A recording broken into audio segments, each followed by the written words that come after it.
Hello everybody, welcome back to another video. The other day I named off the worst music of this year, music I hated. Today I'm back to talk about music that I liked, music that I loved from this year, the best music.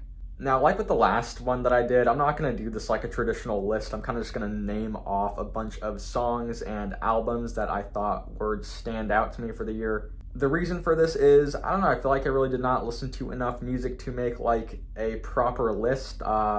A lot of pretty big albums are going to be left off this thing that I know a lot of people liked, so yeah. Sorry about that. If your favorite album's not here, I either didn't listen to it or I just thought it was mid. Most likely I didn't listen to it though. But even with that though, I have 16 singles and 23 albums that I want to mention. At the end of the little album segment though, I'm going to do a top 5 where I just rank my top 5 of the year. So yeah, here we go. But before I get into singles, I do want to mention one song, a non-album song, that I enjoyed a lot, and that is Drake and 21 Savage with a Rich Flex. I don't know what it is about the song, but I just love it so much. The chemistry between these two guys is just great. Every single section of the song is great. It's catchy. The memes kind of just like make it better for me. It's just a really good song, one of Drake's best in a minute. And while some may not think that it's even the best on Her Loss, I just liked it a lot, wanted to mention it. But yeah, let's get into the singles. Number 1, Steve Lacy, Bad Habit. This is just a very catchy song, very nice. I love the guitar in this song, love Steve Lacy's singing. He's not the best singer ever, but I think his voice has enough character to make it interesting, and it's just a nice little song. I'm glad that it got the success that it did. Paramore came back after nearly 5 years with This Is Why, and it is a bop. I'm excited for the next album. A collab that I did not expect to see this year was Benny the Butcher and J. Cole on Johnny P's Caddy. Both of these guys deliver amazing verses. The beat is amazing. Love the sample that they use. Yeah, hopefully these two work together more. Caroline Polachek dropped a few songs for her new album coming out next year, and one that I thought was standout was Billions. A very nice laid-back art pop cut. I love Caroline singing on this thing. The instrumental is nice. And yeah, I just thought it was the best single that she dropped this year. Quadeca came through with an album this year, and one of the songs that I liked the most from it was one of the singles, Born Yesterday. The song is just very nice. I love Quadeca's vocals. They sound powerful. Love the lyrics, and the instrumentation is just great. I like this one a lot. Absol also released an album this year that I sadly did not get to hear yet, but one of these singles he released was Do Better with Zacari, and this one is just very nice. I like the message behind this one. The beat is great. Zacari does good on the feature. It's just an all-around great song. Hopefully I get to listen to that album soon. Maybe my favorite hip-hop song or single that released this year had to come from Pusha T, Pharrell, and Jay-Z with Neck and Wrist. This is just a fucking banger, man. The booming bass, this psychedelic beat by Pharrell, Jay-Z's amazing feature verse on the back end. Everything about the song is just great. It was easily my favorite off of It's Almost Dry. While I did not like the album that he released, Joji did come through with Glimpse of Us, which is just a nice little ballad. It's a bit catchy too. Glad that one also popped off. And Lana Del Rey also snuck in during the back end of the year with Did You Know There's a Tunnel Under Ocean Boulevard? Just a great ballad. I'm excited to hear what Lana is going to do on her next album. Denzel Curry also came back this year with the song Walkin', just a very nice introspective cut. I love the beat and the beat switch up. Denzel Curry's rapping is at his best here. And who the fuck could forget about Kendrick Lamar's grand return with the Heart Part 5. I love the interpolation of Marvin Gaye's I Want You on this song. Kendrick's rapping is unrivaled as usual. And the lyrical topics on this thing are also very interesting. If you haven't heard this track, I'm sure you have. Definitely check it out. Joey Badass came through the song Survivor's Guilt. Absolutely heartbreaking song about capital steez. And the storytelling on this thing is great. It's a sad one. I like it a lot. It's easily one of the best songs off of Joey's album, maybe the best song. Another very heartbreaking song, Conway the Machine, Stressed. God damn. And Wise Blood also had the single God Turned Me Into a Flower, a very, very, very beautiful cut, maybe the most beautiful song of the year. On the complete contrast, though, we have the song Slaughterhouse by Chat Pile, an absolutely dark and heavy, noisy sludge metal cut. I loved this song. I love this vibe. The lyrics are also great. The last song I wanted to talk about is one of, or maybe even the best pop song of the year. We have Carly Rae Jepsen, The Loneliest Time, featuring Rufus Wainwright. Beautiful instrumental. Carly and Rufus are both killing it on the vocals.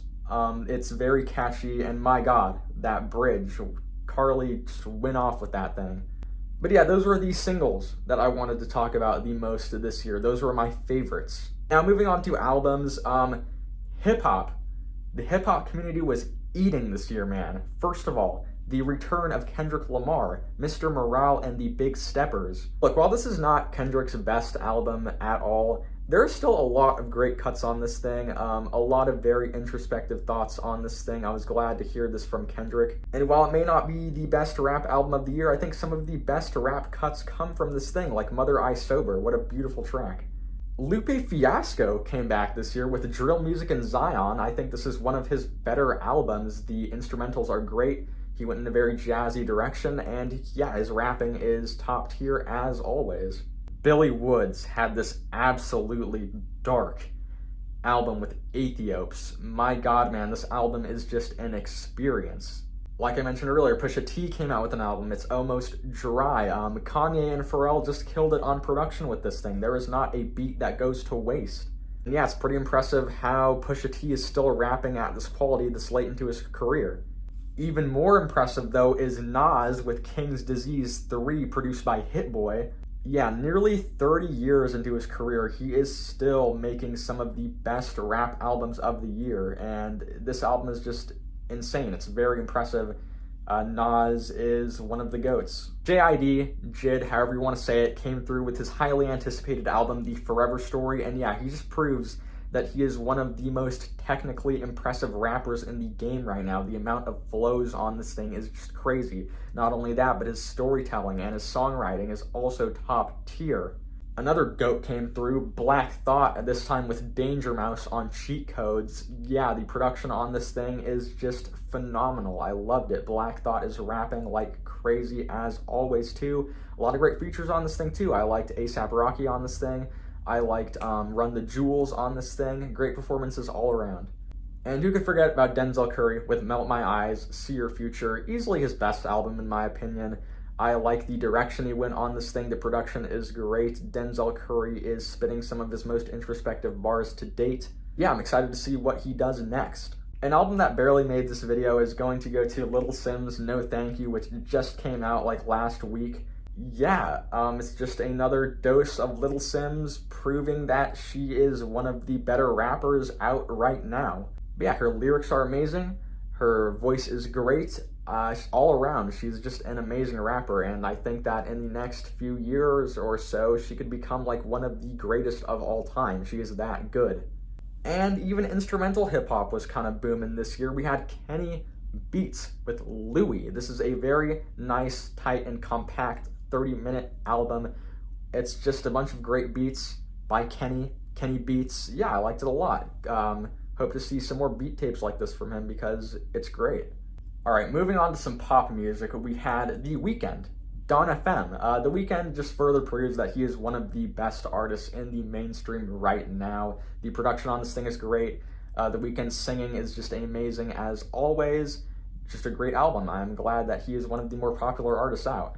Carly Rae Jepsen, The Loneliest Time, the album. This is just back-to-back bops. Carly Rae Jepsen does not miss. Blvd and Echo 2K prove that they are an amazing duo. This album is also just back-to-back bops. I love their chemistry together. The production is very nice on this thing too. Also a very tight, compact album.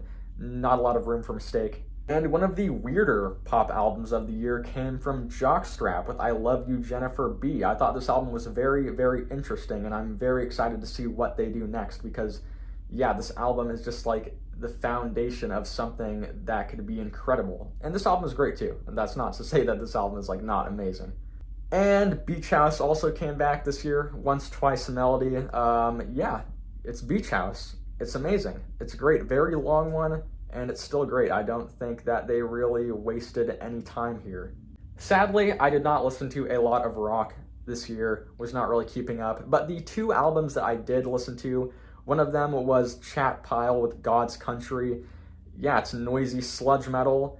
Great songwriting, great instrumentation. It's very, very heavy and dark. I love it. And one of the most crazy albums of the year, Soul Glow with Diaspora Problems. This is just some very, very high energy punk rock. I love it. Love the energy. The lyrics are great. Vocals are very loud. It's just what you want in a punk album. It's awesome. And one last album I want to mention before the top 5 is Big Thief, Dragon, New War Mountain, I Believe in You. I always butcher that. But yeah, just a very sweet album from Big Thief. This was a very nice album. All right, now, my top 5 albums of the year. Number 5, Weyes Blood. And In the Darkness, Hearts Aglow. Got it behind me this whole time. Yeah, Weyes Blood just proves herself to be one of the best pop artists out right now. Her voice is beautiful. The production on this thing is beautiful. And there's even some catchy cuts like The Worst Is Done. Like I mentioned earlier, God Turned Me Into a Flower.